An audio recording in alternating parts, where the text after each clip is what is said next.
Selamat datang kembali di Penyelaman Mendalam kita. Kali ini kita bakal bahas satu momen krusial ya dalam sejarah Indonesia, Gerakan 30 September atau G30S, tanggal 1 Oktober 1965 itu. Anda pasti pernah dengar soal penculikan, pembunuhan 6 jenderal angkatan darat, terus ada pendudukan RRI dan lapangan Merdeka yang singkat banget di Jakarta. Nah, sumber kita kali ini buku bagus dari John Rusa, judulnya Dalih Pembunuhan Massal. Misi kita bareng Anda nih, mencoba mengurai kenapa sih peristiwa yang ya bisa dibilang singkat dan gagal ini kok jadi begitu penting, begitu kontroversial. Mari kita coba bedah sama-sama ya dari sumber yang Anda bawa ini. Tentu. Yang langsung kelihatan menarik dari analisis Rosa itu ya, kontrasnya itu G30S sebagai aksi itu sendiri kan. Di Jakarta selesai dalam hitungan jam. Di Jawa Tengah ya beberapa hari lah. Tapi coba lihat efeknya. Dahsyat, akhir dari era Soekarno, terus mulainya kekuasaan Soeharto yang 32 tahun lamanya. Dan yang paling tragis, pembunuhan massal. Ratusan ribu orang dituduh terkait PKI. Buku Rosa ini, ya seperti judulnya, melihat G30S itu bukan cuma kejadian tanggal segitu aja, tapi sebagai dalih, semacam alasan atau pembenaran gitu loh, yang dipakai untuk justifikasi kekerasan besar-besaran dan ya kudeta merangkak oleh Soeharto. Nah ini dia, sumber Anda yang langsung nunjukin kalau fakta di lapangannya itu, gimana ya? Banyak yang aneh gitu ya soal G30S ini. Pelakunya bilang mau selamatkan Presiden Soekarno dari kudeta Jenderal Kanan. Tapi Rosa gambarkan gerakannya kok kayak kurang rapi, amatiran malah, terus cepet banget dikalahkan sama Mayor Jenderal Soeharto. Gimana Rosa membongkar narasi yang selama ini kita dengar? Persis. Narasi resmi Orde Baru kan puluhan tahun itu bilang, wah ini 100% PKI dalangnya. Nah, Rosa dan juga sejarawan lainnya mempertanyakan itu. Logikanya aja agak sulit gitu membayangkan partai sipil kok bisa mengendalikan operasi militer sepenuhnya, apalagi melibatkan perwira militer juga di dalamnya. Rosa juga menyorot kejanggalan lain, misalnya peran perwira kayak Letkol Untung, kolonel aktif di gerakan itu. Terus, fakta kalau Soeharto yang paling diuntungkan dari semua ini kok malah nggak ada di daftar target. Bahkan, ini yang kontroversial, ada klaim dari Latif sendiri kalau dia sempat kasih tahu Soeharto soal rencana gerakan itu sebelumnya.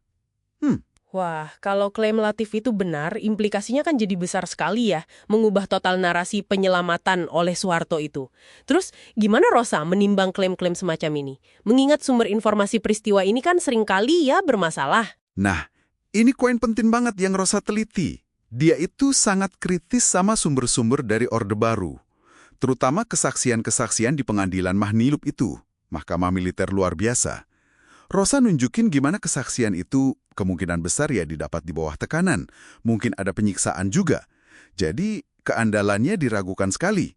Dia juga gali bukti fisik yang sering diabaikan. Seperti hasil visum dokter itu. Visum et repertum jenazah para jenderal. Iya ya. Soal visum et repertum itu, ini kan salah satu temuan Rosa yang paling mengena ya, karena langsung membantah narasi horor yang disebar pasca kejadian itu. Tepat sekali. Hasil visumnya menunjukkan para jenderal itu tewasnya karena luka tembak, bukan karena disiksa secara sadis, brutal, kayak yang digambarkan di propaganda Angkatan Darat waktu itu. Propaganda penyiksaan itulah yang memang sengaja disebar untuk membakar emosi publik, memicu kemarahan anti-PKI, dan melegitimasi tindakan keras. Jadi, temuan visum ini ya kayak meruntuhkan pilar emosional utama buat mobilisasi massa itu. Rosa juga pakai sumber lain, sumber alternatif. Kayak dokumen analisis internal dari Brigjen Suparjo, salah satu pimpinan G30S, sama wawancara dengan tokoh-tokoh kunci yang selamat. Oke. Jadi setelah membongkar semua kejanggalan, masalah bukti, narasi yang bias ini, Rosa kemudian menarik kesimpulan utamanya ya. Argumennya, seperti yang Anda baca tadi, intinya G30S ini aksi yang relatif kecil, gagal, banyak tanda tanya, itu dibesar-besarkan secara sistematis, dimanipulasi oleh kelompok Soeharto. Begitukah? Ya intinya begitu, Rosa berargumen G30S itu dijadikan justifikasi yang sempurna lah oleh Soeharto dan Angkatan Darat. Untuk apa? Ya untuk mencapai tujuan mereka. Menghancurkan PKI, rival politik utama AD waktu itu, sekaligus ya menyingkirkan Presiden Soekarno. Dan lebih jauh lagi, pembantaian massal setelahnya, yang korbannya diperkirakan 0,5 juta sampai 1 juta orang, itu bukan sekedar ledakan amarah spontan rakyat. Bukan.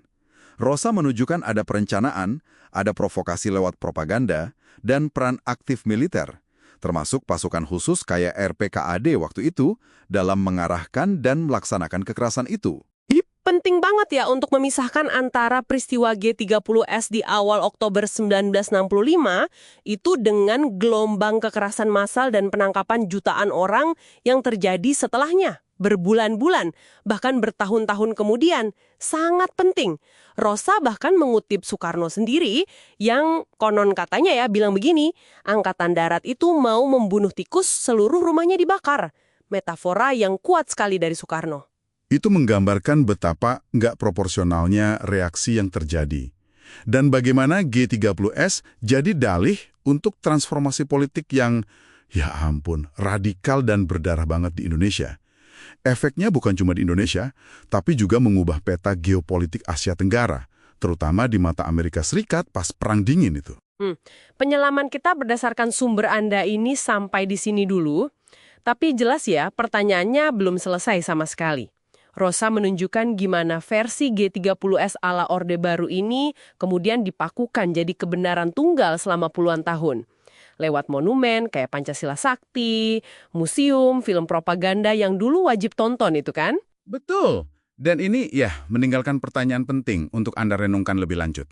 Bagaimana mungkin sebuah peristiwa yang sebenarnya begitu rumit, penuh misteri, banyak kontroversi kayak G30S ini, kok bisa jadi pondasi narasi sejarah sebuah bangsa selama puluhan tahun?